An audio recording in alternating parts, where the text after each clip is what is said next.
It's caught in the crossfire. It's caught in the Hello everyone, Michael here, and we have a doozy today. Today I am bringing you the 2018 rendition of the Lego Hogwarts Express. Now, I said this in my last Lego Train review, and I'll say it again. It brings me so much joy to bring this review to you. And there is so much stuff in here, but before I keep going, let me quickly tell you the specifications of this set. This is set number 75955. It has 801 pieces in it. Now that is absolutely phenomenal. It is only a couple more than the new Lego City 2021 City Center set. And surprisingly, for the amount of stuff here and the number of pieces, it is only on Amazon today $74. Now that is an absolute steal. But enough me blabbing on about how happy I am. Let's get straight into it. Let's start with the staging, shall we? Now, before I go into the more fine details of this, let me first just clarify that I'm a major Harry Potter fan. I have read 6 of the books. I have also watched 7 of the movies. And I have a bunch of Lego sets, which are pretty much broken right now. But I will try my best not to put any spoilers in here, because that is something that I like to do a lot, basically, whenever I'm reviewing a set from a movie. But in this set, I'll try my best not to have any spoilers. So this is obviously London Station from the movie at King's Cross, and that is in fact an actual place, if you are wondering. Now, there's a sticker right there that is very informative, saying that it is indeed King's Cross, and this is the bridge from the movie that we only get to see in the first movie for a minute or two. Now, as you can see, there's a clock. Now, I don't remember if there's a clock in the movie or not, but it's nice that they included one. That is a sticker, and it is right now currently 11 o'clock in the morning, the exact time which the Hogwarts Express leaves. Nice building techniques for the railings, and yeah. But right here, we got the famous wall, which is between platforms 10 and 9, which is the portal, kind of gateway, if you will, to the Wizarding World. This is the regular old Muggle world where we Muggles are. And this actually has a really cool action feature. In the movie, you just sort of run and it takes you through, but here, you don't actually have to go through the wall.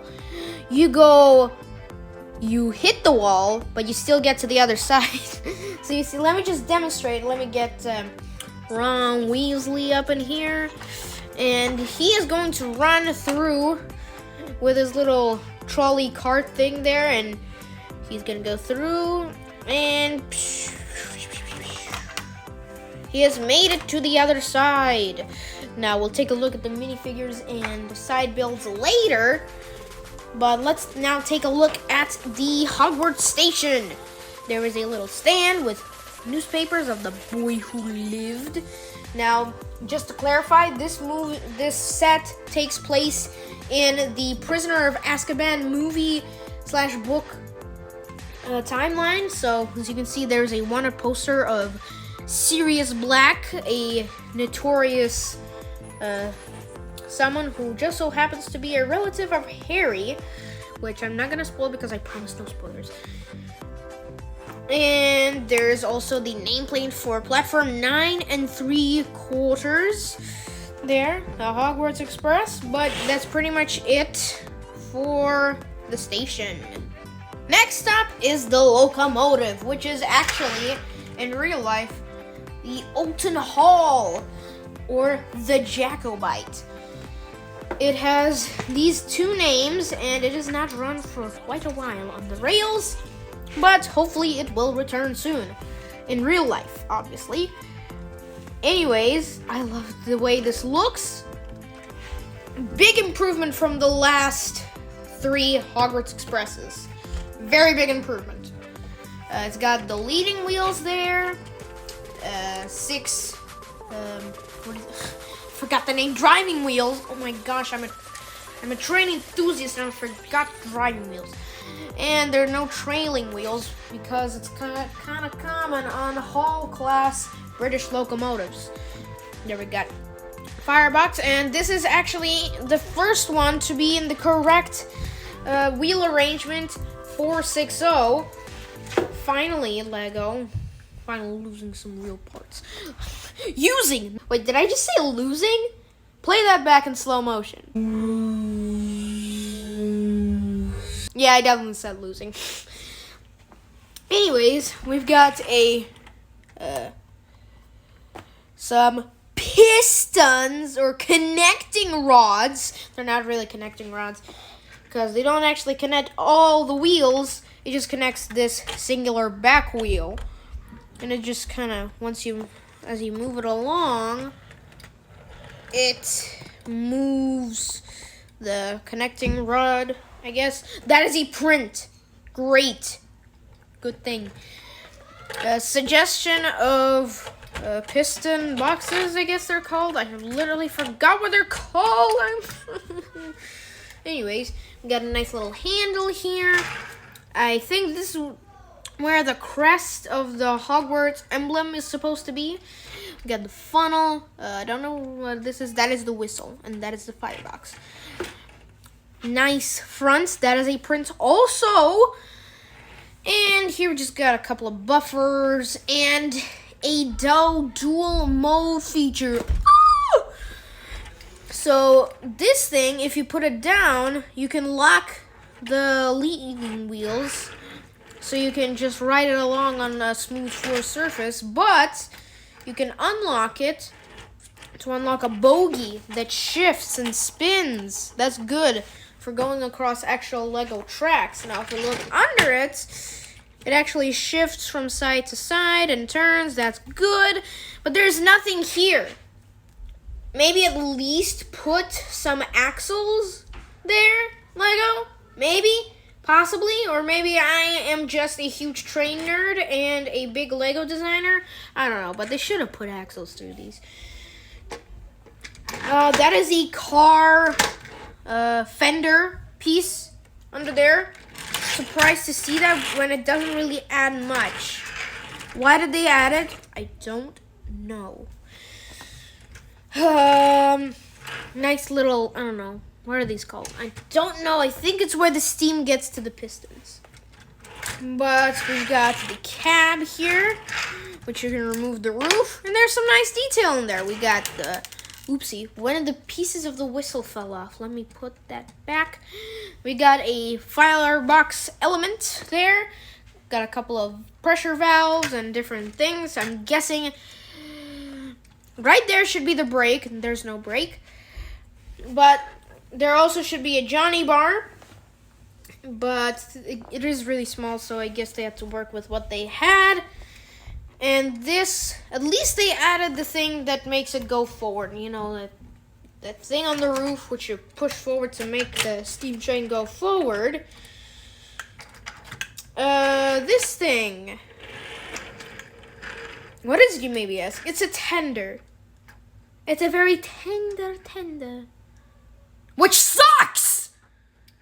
Seriously, Lego, you've done such good tenders in your past. Why could you not make this one any better? Oh, it makes me so sad. I'm literally crying right now behind the camera. And in there, you may be asking, is nothing. No coal, nothing. Just useless space. You can put baggage there, whatever. This sucks! I'm sorry, but this sucks. Moving on. Oops. Okay, come back here. The coach. Let's start with the coach. The coach is a pretty standard British type coach. I mean, it's nothing too special. Got the Hogwarts sign on there. I mean, it's nothing too special. Got two static axles. Make a very uncomfortable sound when it's going over rails. You can remove the roof, and you can look in there. But why place figures painfully in the roof when you can just remove the wall? This is so much more convenient. This is so much better. They should do this on everything that they ever make, ever. But they're not, so I'm mad. Anyways, we got some nice compartments. Obviously, they're not actual enclosed compartments, but I wish they had given us some more space. This could have been an 8-wide train. Would have been better. I mean, here we got the sweets trolley that I'm gonna look at later. But you can just slide it along. It's kind of bumpy. You can put it in there if you want. And nice use of the sand blue color.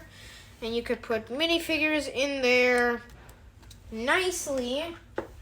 Both kids and adults. Actually, I'm not going to put Harry in, but I'm going to actually take those guys out and put this back in. Obviously, standard windows. And for the connecting doors, there's actually no door there. I hate that. Sorry. They actually use these door frame pieces that are not actually doors, but they're actually window pieces. I like the use of those. But that's it for the coach. Let's move on to the minifigures. First up, we got an exclusive minifigure. In the set, actually, there's 2 exclusive minifigures, but we'll get into that later. Woo! It's Professor Remus Lupin, which has some various plot twists in the movie. He is their new defense against the dark arts teacher and saves several people from Dementors. He's got his wand there, nice suit. I think this is an exclusive hairpiece, I'm not too sure. But he does have an alternate face, which is scary and creepy and blah, blah, blah, blah.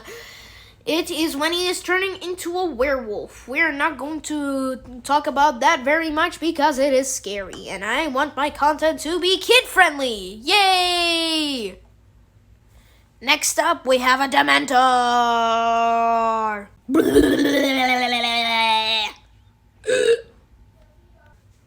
Yeah, he's quite scary.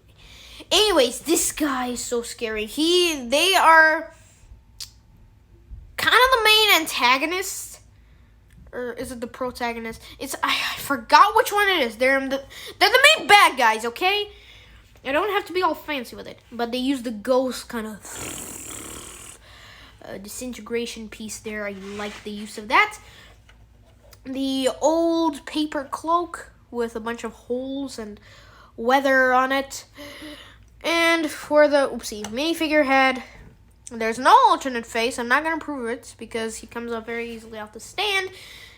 But as you can see, he's got his rotten ribs there. Ugh, so gross. But he's just got a mouth with a couple of teeth in there. Next up is the man, the myth, the legend.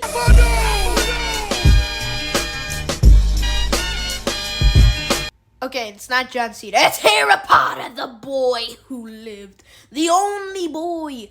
The only person in the world to ever survive Voldemort's killing spell. I'm not going to go into that because this is a spoiler-free review. I'm surprised that they did not make him look older because he's obviously a little bit taller than the last renditions, but this came out after the movable small legs came out the year before. But, you know, he's got his scar there that Voldemort gave him. And, of course, he has an alternate face where he is scared and the Dementor is sucking his memories. And, yeah. Next up is Hermione Granger. Oopsie. come back here. Look, just because you're a mudblood doesn't mean you're not special, okay? Come back here. She's got her wand, and she's got her nice hair, and I think that is a British hoodie, or a sweater of some sort. But, you know, it's just generic Hermione. She's kind of worried there, and she's kind of happy here. Next up is Ron Weasley and his floating magical card. Whoa, that is trippy to say the floating. Anyways, he's generic Ron Weasley. He's got his new wand after its previous sorrows. He's got the Luke Skywalker red hair. He's got a nice little sweater. He is super worried there and super scared because that's just who he is, and he likes helping his friends when they are in trouble. He's also got Scabbers, who was later in the movie pronounced as Peter Pettigrew. But anyways, he's got 2 suitcases in there, and that's Ron Weasley. And last, but certainly not least, we have this random lady. Now, it is actually not a random lady, and it is written on the box. This is the Trolley Witch. The witch that gives everyone their sweets while they're on the train. I don't know why they made such a big deal out of her. I mean, she has an alternate face, that's good. She's scared. But we never see her scared in any of the movies. So that's kind of a missed thing there. That is a new torso print as well. But she literally appears in 2 movies. But I guess it was crucial for the extra playability of the set, and I'm actually kind of glad they did it. Lastly, we have the Sweets Trolley, which has this things, which is supposedly candy, the collectible magical figure character thing that is shown in one movie where Dumbledore, and the ever so famous chocolate frog.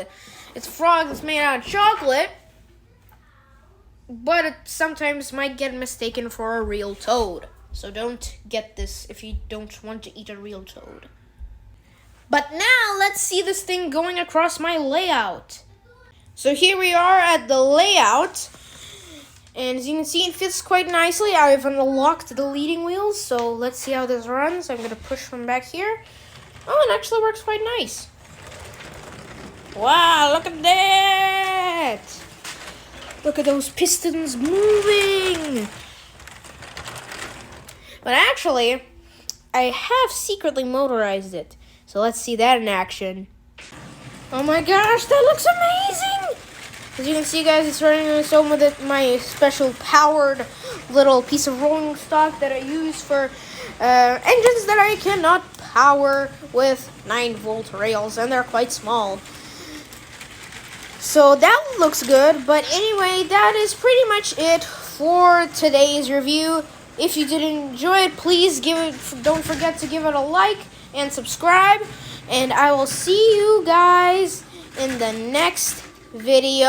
No, that's not good.